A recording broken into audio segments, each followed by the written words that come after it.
Number 204 আমার আল্লাহ রাব্বুল আলামিন জানিয়ে দিলেন, তোমাদের সামনে যখন কোরআন পাঠ করা হয়, কোরআনের আলোচনা করা হয়, চুপ করে কান লাগে মনোযোগ সহকারে কোরআনের কথাগুলো শ্রবণ করো। যারা চুপচাপ কোরআনুল কারীমের কথাগুলো শ্রবণ করবে, আমার আল্লাহ রাব্বুল আলামিন আসমান থেকে তাদের উপরে আল্লাহর রহমত বৃষ্টির মতো নাজিল করবেন। বলুন সুবহানাল্লাহ। ওয়াযাক্কির ফাইন্না যিকরা তানফাউল মুমিনিন, সূরা জারিয়ার 55 নম্বর আয়াত। আল্লাহ ডেকে বলেন, যারা আমার মুমিন বান্দা তাদের সামনে যখন কোরআন দিয়ে ওয়াজ করা হয়, কোরআন থেকে উপদেশ দেওয়া হয়, এই কথাগুলো শোনার পরে আমার মুমিন বান্দাদের উপকারে আসবে। বলুন সুবহানাল্লাহ। হাদিস শরীফের ভিতরে আসছে বাজান, আপনি যদি 1 ঘন্টা কোরআন শোনার জন্য সময় ব্যয় করতে পারেন, এই কথাগুলো শোনার পরে আমল করেন আর না করেন, আল্লাহর কোরআন শোনার জন্য যদি 1 ঘন্টা সময় ব্যয় করতে পারেন, 500 রাকাত নফল নামাজ পড়লে যে সব হয়, সেই সমপরিমাণ সব আল্লাহ তাআলা আপনার আমল নামায় লিখে দিবেন। বলুন সুবহানাল্লাহ। কবুল হওয়া 500 রাকাত নামাজের সব আল্লাহ আমল নামায় লিখে দিবেন।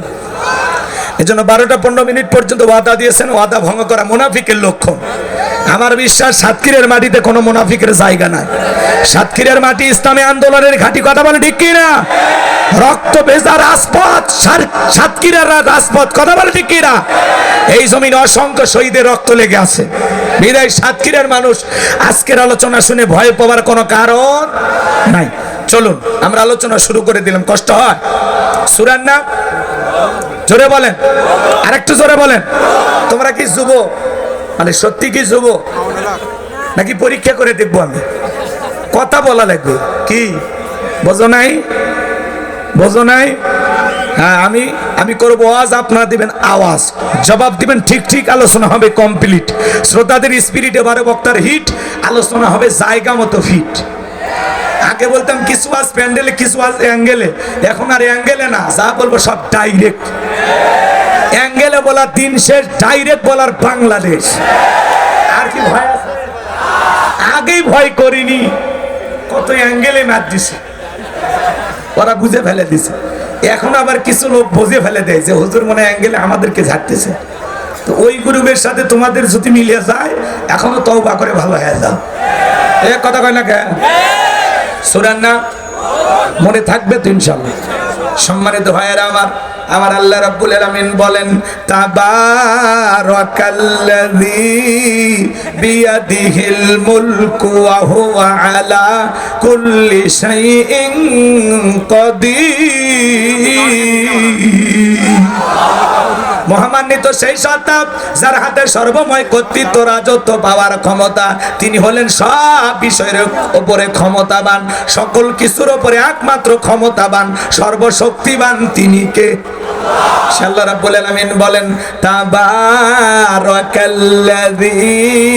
বিয়াদিহিল মুলক ওয়া হুয়া আলা কুল্লি শাইইন কাদির। মহামান্বিত সেই সত্তা যার হাতে সর্বময় কর্তৃত্ব, রাজত্ব পাওয়ার ক্ষমতা। তিনি হলেন সব বিষয়ের উপরে ক্ষমতাবান। তাহলে সবকিছুর ক্ষমতার একমাত্র মালিককে? আসমান জমিনের একচ্ছত্র মালিকানা কার? লিল্লাহি মা ফিস সামাওয়াতি ওয়া মা ফিল আরদ। আকাশ আর জমিনের একচ্ছত্র মালিকানা কার? নাকি ডোনাল্ড ট্রাম্পের ভাগ আছে? নরেন্দ্র মোদীর? পুতিনের? ডোনাল্ড ট্রাম্প গতকালকে শপথ গ্রহণ করছে, আপনারা দেখছেন না? শপথ গ্রহণ করার পরে বেচারা নাচা শুরু করে দিয়েছে। এত তো আগে থেকেই তো একটু মাথায় কথা হয় না। তো ডোনাল্ড ট্রাম্প শপথ গ্রহণ করেছেন 47তম প্রেসিডেন্ট হিসেবে আমেরিকা। 78 বছর বয়সে আমেরিকার প্রেসিডেন্ট হলেন ডোনাল্ড ট্রাম্প। এত বয়সে কেউ ওই দেশের প্রেসিডেন্ট হয়নি। ডোনাল্ড ট্রাম্প শপথ গ্রহণ করার সাথে সাথে জনসম্মুখে বউকে জড়াইয়া কিস করছে। কি করছে? বউকে কিস করছে। এরপরে বউ ধরে নাচা শুরু করছে, নাচানাচি জনগণের সামনে। তা এদিক খেয়াল করেন, পৃথিবীর সবচাইতে বড় নেতা যদি জনসম্মুখে বউকে কিস করে আর পাবলিকের সামনে নাচানাচি শুরু করে, তাহলে পুরো বিশ্বের অবস্থাটা কি এখন বুঝে নেন? কথা বলে না? এরা হলো বিশ্ব নেতা। এই বিশ্ব নেতাদের চরিত্র যদি এই হয়, তাহলে ছোটখাটো নেতার চরিত্র কি বুঝে নেন? কথা বলে না? বিশ্ব নেতা হতে পারে, কিন্তু এরা বিশ্ব বেহায়া। এদের ভিতরে আল্লাহর ভয় নাই, কারণ এরা তো মুসলমান না, এরা কি খ্রিস্টান। কথা বলেন। বউকে মানুষ পার্সোনাল ভাবে ঘরে আদর করে, জনসম্মুখে বউকে কেউ কিস করে। এদেরকে যদি যুবকেরা অনুসরণ করে, তাহলে ডোনাল্ড ট্রাম্পও যা, যুবকেরাও দেয়। চরিত্র ভালো করো, আল্লাহ যেন আমাদের হেদায়েত দান করেন। চিল্লা বলেন আমিন। তাহলে পৃথিবীর সকল ক্ষমতার একমাত্র মালিককে, আন্নাল কুওয়াতা লিল্লাহি জামিআ। আল্লাহু আকবার বলেন। সকল ক্ষমতার একমাত্র মালিককে। আসমান আর জমিনে আল্লাহর চাইতে বড় ক্ষমতাধর কেউ আছে? ওয়ালাম ইয়াকুল্লাহু কুফুয়ান আহাদ। আকাশ আর জমিনে আল্লাহর সমকক্ষ, আল্লাহর সমতুল্য আর কেউ নাই। চিৎকারে মেরে বলুন আল্লাহু আকবার। তাহলে আসমানে ক্ষমতা চলবে কার? জমিনে ক্ষমতা চলবে কার? সকল ক্ষমতার একমাত্র মালিককে। আল্লাহর চাইতে বড় ক্ষমতাধর কেউ নাই। যারা বলবে ক্ষমতার উৎস জনগণ, ওরা পাম দিয়ে ফুলে। ক্ষমতার উৎস কে? আমার ভাইয়েরা, অনেকে বুঝতে পারতেছেন না হুজুর, সকল ক্ষমতার মালিক যদি আল্লাহ হয়, পৃথিবীতে যারা ক্ষমতার চেয়ারে বসে রাখি, এদের পরিচয় হলো ভাড়াটিয়া। আপনাদের সাতক্ষীরা একটা ছেলে যদি ঢাকায় চাকরি করে, একটা ফ্ল্যাট বাসাতে থাকে, অবশ্যই 5-10 বছর চাকরির কারণে বাসায় থাকতে হবে, ওর পরিচয় হলো ভাড়াটিয়া, কিন্তু বাসার মালিক না। এই পৃথিবীর জমিনে যত মানুষ ক্ষমতার চেয়ারে বসে, এরাই সবাই ভাড়াটিয়া, এরা কেউ ক্ষমতার মালিক না। ক্ষমতার মালিক আমার আল্লাহ। এজন্য আল্লাহ রাব্বুল আলামিন বলেন, রাজত্ব দেওয়ার মালিককে, কুলিল্লাহুম্মা মালিকাল মুলকি তুতিল মুলকা মান তাশাউ ওয়া তানজিউল মুলকা মিম্মান তাশা ওয়া তুইজ্জু মান তাশাউ ওয়া তুযিল্লু মান তাশা বিয়াদিকাল খায়র ইন্নাকা আলা কুল্লি শাইইন কাদির।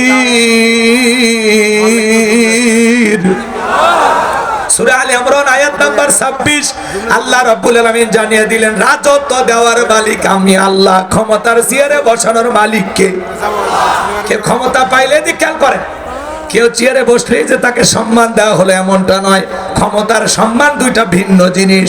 এই পৃথিবীর জমিনে অনেক মানুষকে আল্লাহ ক্ষমতার চেয়ারে বসায়াও বাড়াবাড়ি করার কারণে জুতার বাড়ি খাওয়া ক্ষমতার চেয়ার থেকে নামাইছে। শ্রীলঙ্কার দিকে তাকায় দেখলেন না, জনগণের উপরে জুলুম করার কারণে জনগণ অতিষ্ঠ হয়ে নেতাকে বাগে পাইয়া কাপড় খুলে ক্ষমতার চেয়ার থেকে নামাইছে। ভাগ্যিস ভালো সেদিন হাফ প্যান্ট পরা ছিল।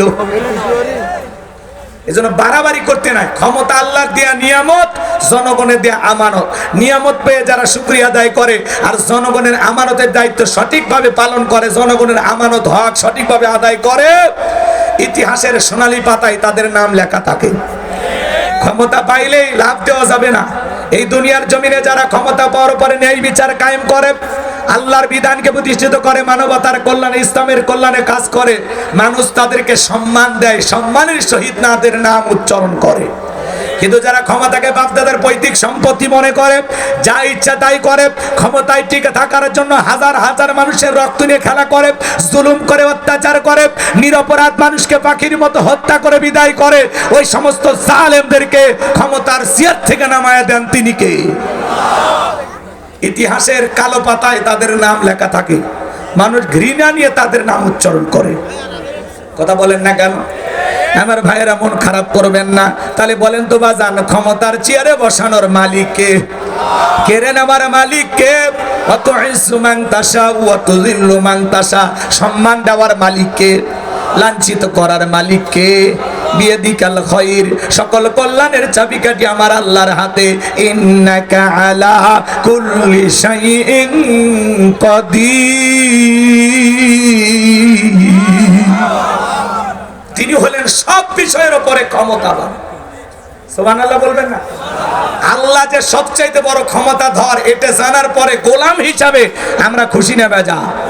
আমরা এমন এক মালিকের গোলামি করি যে মালিক হলো সবার উপরে ক্ষমতাবান, তার চাইতে বড় আর কেউ নাই। তাহলে চিৎকার মেরে বলেন, ক্ষমতার একমাত্র মালিক।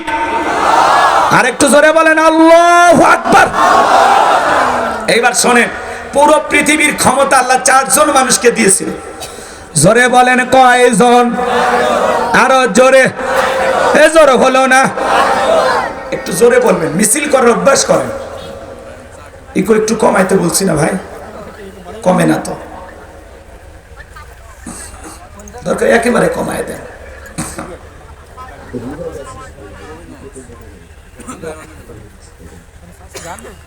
রাগ করেন নাকি আপনারা? সম্মানিত ভাইয়েরা আমার, গভীর মনোযোগ দিয়ে শুনবেন। পুরো পৃথিবীর ক্ষমতা আল্লাহ 4 জন মানুষকে দিয়েছিলেন। আরে ভাই, পুরো পৃথিবীর ক্ষমতা তো দূরের কথা, ছোটখাটো বাতি নেতার গরমে এলাকায় থাকা যায় না। তুমি আমারে চেনো, আমি অমুক নেতার আপন খালাতো বোন, তার ছোট মেয়ে বিয়ে করেছি, কি হাইব্রিড পরিচয় আছে না নাই? আমরা বলবো ভাই বেশি বাড়াবাড়ি করবেন না, অনেক মানুষকে আল্লাহ কিন্তু সাইজ করছে। বেশি লাফালাফি করবেন না। 3 বার যদি বমি হয় আর পিছনের দরজা একবার যদি আল্লাহ ঢিল করে দেয়, দাঁড়ায় থাকতে পারবেন না, সাতক্ষীরা মেডিকেল কলেজ হাসপাতালে ভর্তি হওয়া লাগবে। দুপুরবেলা স্ত্রী দেখতে গেছে সেলিমের বাপ, তোমার শরীরের কি অবস্থা? কয় মা তুমি দোয়া করো।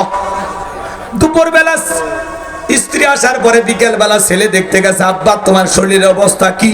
কয় ভাই আপনি আমার জন্য দোয়া করেন। কথা কয় নাকি? আছে না নাই? আল্লাহ যদি পাতলা পায়খানার বমি দেয়, বউ বাচ্চা চেনার টাইম দেবে না। বিদায় বেশি বাড়াবাড়ি করা ভালো না। গভীর মনোযোগ দিয়ে শোনেন। বিশ্বে নবীর জামার একটা পাতি নেতা ছিল, এর নাম ছিল মহাবীর আমর। এ ছিল গোত্রীয় লিডার, ছোটখাটো দলপতি। বিশ্ব নবী যখন হিজরত করে মদিনায় চলে গেছেন, নবী আমার মদিনায় গিয়ে কালেমার দাওয়াত দেয়, ইসলামের প্রচার করে। মক্কার কাফিরদেরকে নিয়ে বিশ্ব নবীর কোনো মাথা ব্যথা নাই, কিন্তু মক্কার কাফিরদের ঘুম হারাম। না জানি ভাতিয়ে যা মোহাম্মদ মদিনায় যায় কি করতেছে, এই টেনশনে এরা ঘুমাইতে পারে না।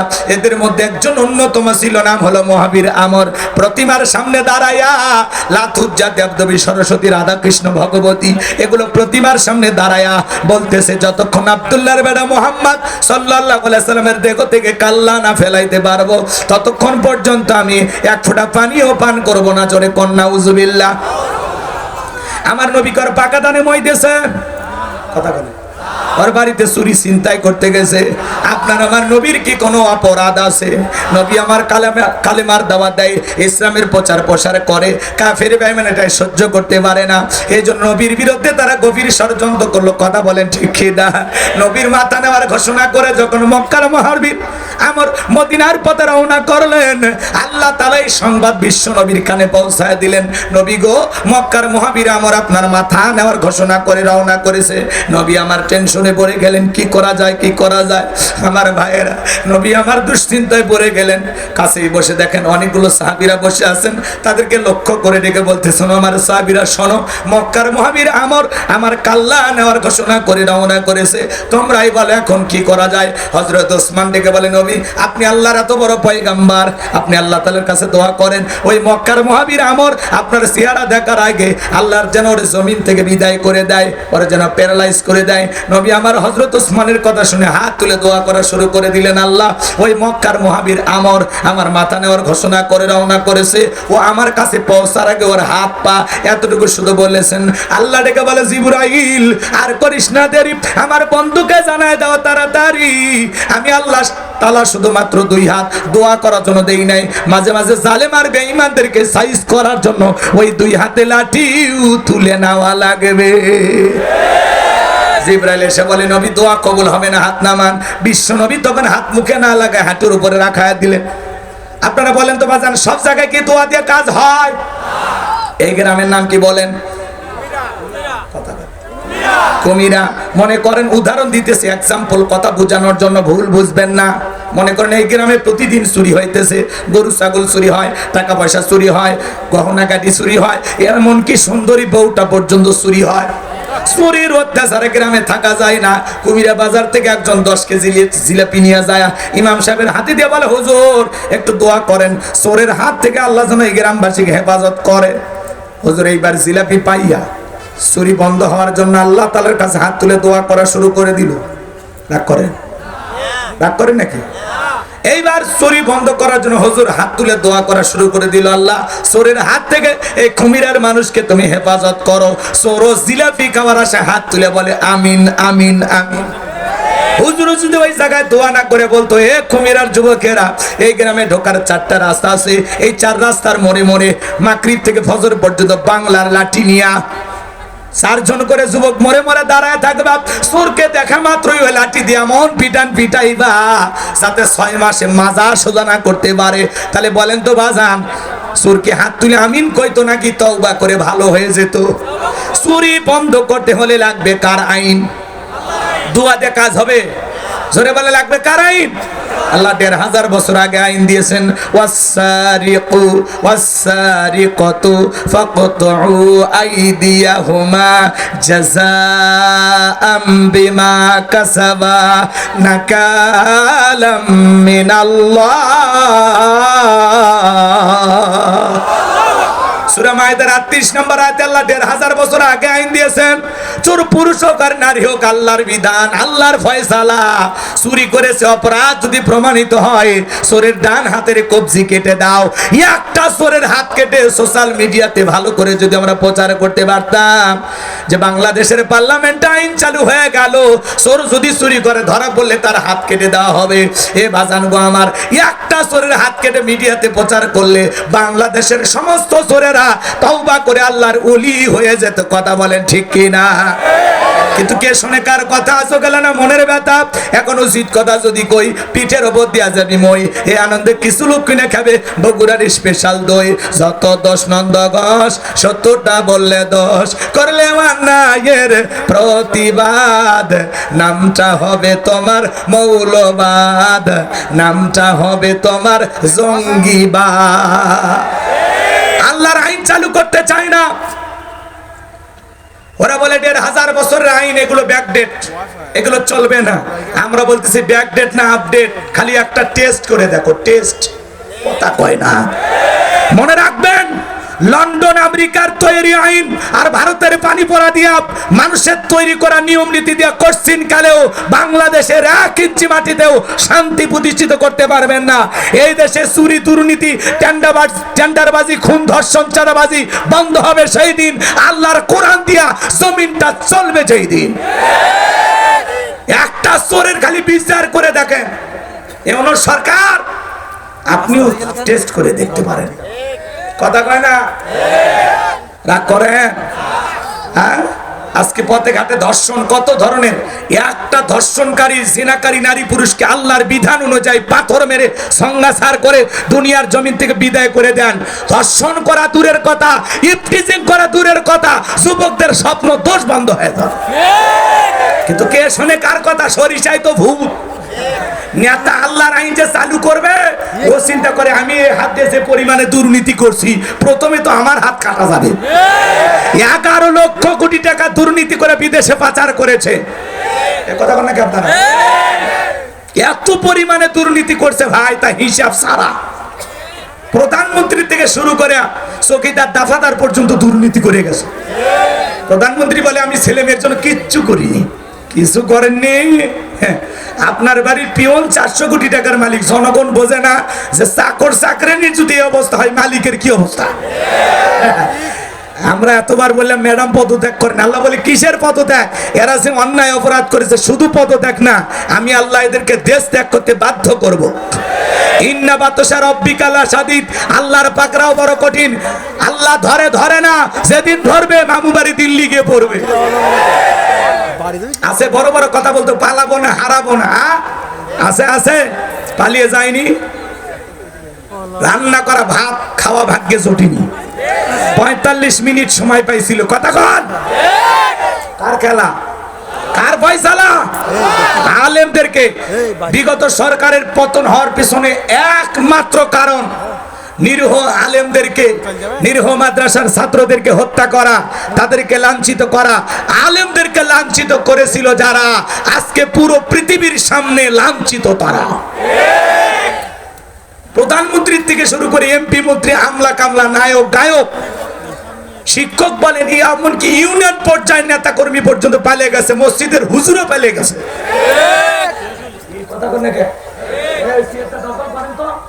দখল করেন, তাছাড়া উনি চট করে ঢুকবে। উনি মাঝে মাঝে ফোন দেয়, কল রেকর্ড ফাঁস হয়, বলে আমি দেশের কাছে আছি, চট করে ঢুকবো। ঢুকবেনই তো, বের হলেন কেন? আপনি যদি পদত্যাগ করে জেলেও যাইতেন, আপনার নেতা কর্মীও খুশি থাকতো, দেশটাও স্বাভাবিক থাকতো। কয়েক বছর পরে আপনার নেতা কর্মীর ফুলের মালা দিয়ে আপনাকে জেলখানা থেকে বের করতো। এভাবে চলে যায়, আপনি কাজটা ঠিক করেননি। আবার বলে আমি দেশে আসবো।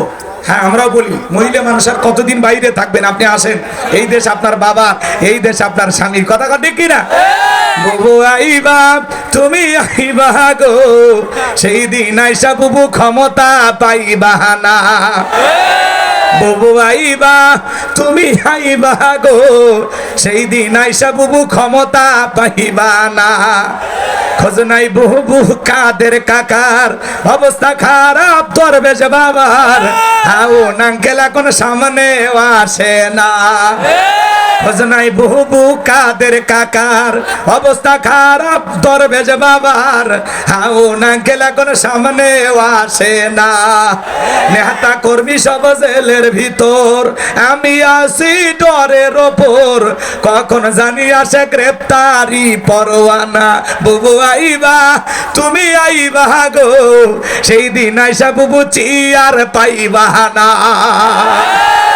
ক্ষমতার চেয়ার থেকে নামা সহজ, কিন্তু ওই চেয়ারে ওটা কঠিন। আর আমরা আগামীতে সিদ্ধান্ত নেব, আর যাই হোক কোন নারীকে এই দেশের প্রধানমন্ত্রী বানাবো না। আগামীতে এই দেশের পুরুষ প্রধানমন্ত্রী কারা কারা আছেন, হাত তুলে দেখা। লিল্লাহি তাকবীর, হাত নামান। নারীদের দেখার দিন শেষ, আগামীতে পুরুষের বাংলাদেশ। মেয়ে মানুষের রাগ বেশি, জেদ বেশি, অভিমান বেশি, জানেন না? স্বামীর সাথে ঝগড়া লেগে দেখেন না কিভাবে হাড়ি পাতিল ভেঙে ফেলে দেয়, স্বামী তুলে আসার মারে। এই জন্য মেয়ে মানুষ একবার শান্তির জায়গা পেলে জীবন চলে যাবে, জায়গা ছাড়বি না। 16 বছর লাগছে ছাড়তে। আমরা 16 বছরে কথা বলতে পারিনি, ঘর জামাইয়ের মতো ছিলাম। এই জন্য ভাই যেই দলেরই হোক একটা পুরুষ চাই গো।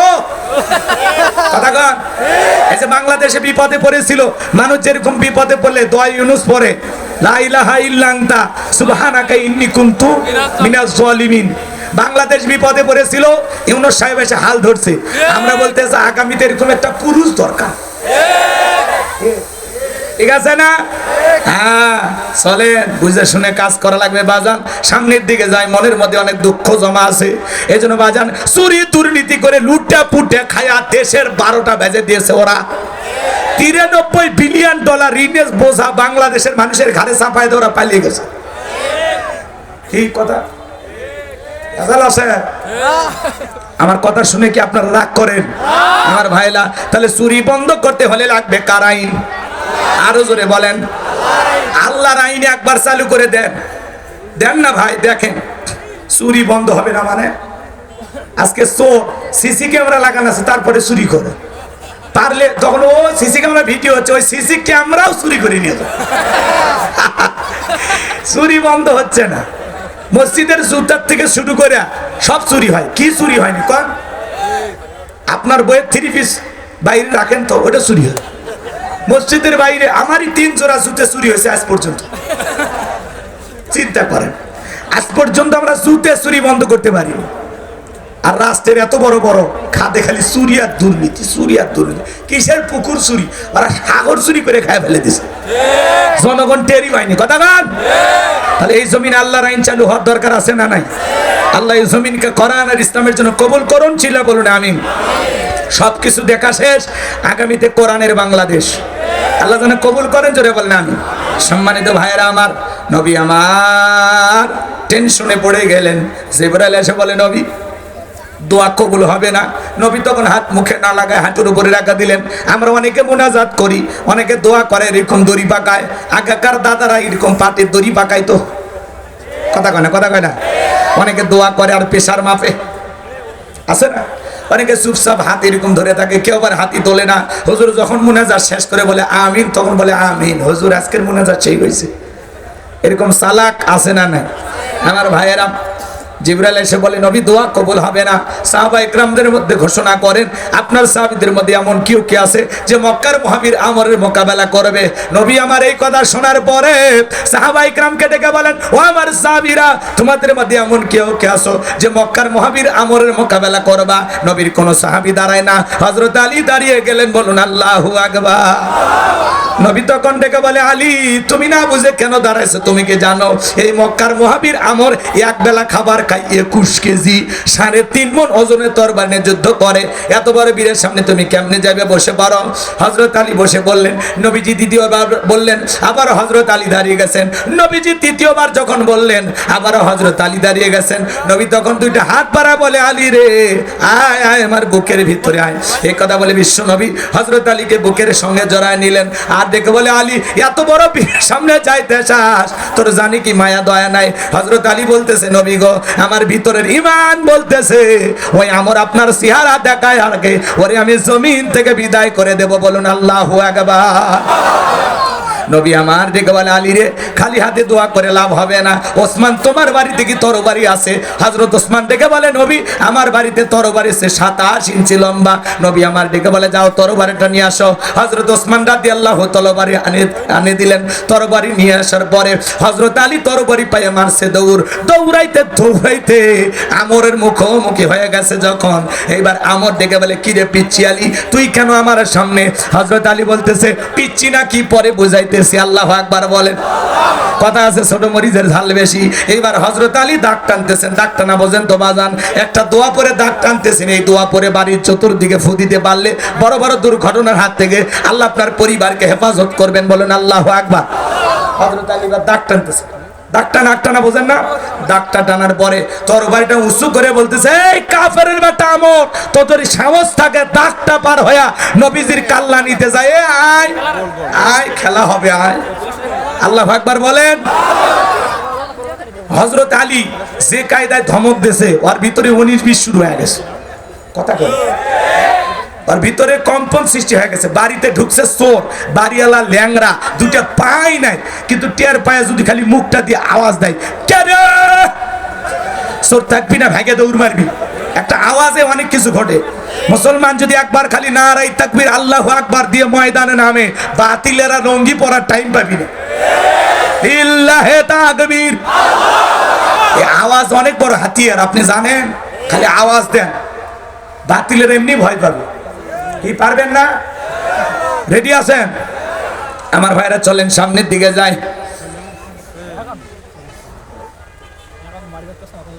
হযরত আলী আর আমর বাজা বাজা ভাব। পুরো ঘটনাটাই কি বলবো আপনারা শুনবেন। হযরত আলী এবার আমরের সাথে কিভাবে লড়াই করে শুনবেন না? কারা কারা একটু হাত তোলেন তো বাজা। লিল্লাহি তাকবীর। আল্লাহ রাব্বুল আলামিন বলেন, তাবারাকাল্লাযী বিয়াদিহিল মুলকু ওয়া হুয়া আলা কুল্লি শাইইন কাদির। মহামান্বিত সেই সত্তা যার হাতে সর্বময় কর্তৃত্ব, রাজত্ব পাওয়ার ক্ষমতা। তিনি হলেন সব বিষয়ের উপরে ক্ষমতাবান। বলেন আল্লাহু আকবার। তাহলে পুরো পৃথিবীর ক্ষমতা আল্লাহ 4 জনকে দিয়েছিলেন। হে বাজান গো আমার, এর মধ্যে 2 জন ইমানদার আর 2 জন হলো কাফের। ইমানদার 2 জনের একজনের নাম হলো নবী সুলাইমান। সুবহানাল্লাহ বলেন। নবী সুলাইমান আলাইহিস সালামকে আল্লাহ রাব্বুল আলামিন तमाम পৃথিবীর রাজত্ব পাওয়ার ক্ষমতা দিয়েছিলেন। জিন ইনসান মানব দানব সকলেই তার হুকুম মানতে বাধ্য ছিল। আল্লাহু আকবার।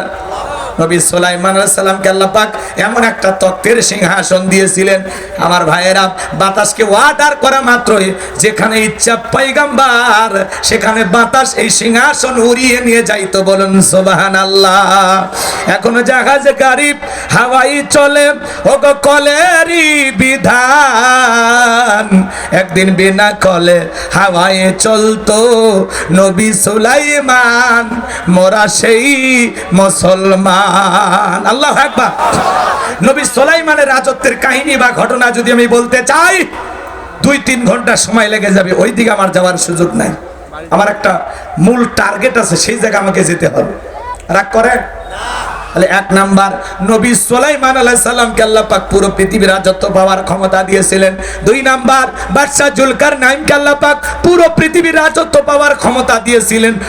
সূর্য উদয় হইতে সূর্য অস্তগামী পর্যন্ত, পূর্ব থেকে পশ্চিম পর্যন্ত পুরোটা পৃথিবীর ক্ষমতা আল্লাহ বাদশা জুলকারনাইনকে দিয়েছিল।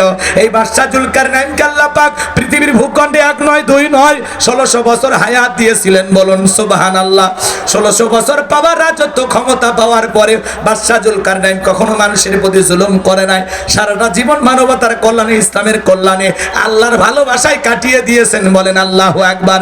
ইয়াজুজ মাজুজের জন্য যে বিশাল প্রাচীর নির্মাণ করে দিয়েছিলেন যেই বাদশা, কথা বোঝেন নাই, সেই বাদশার নাম বাদশা জুলকারনাইন। ওইদিকে ঘটনাগুলো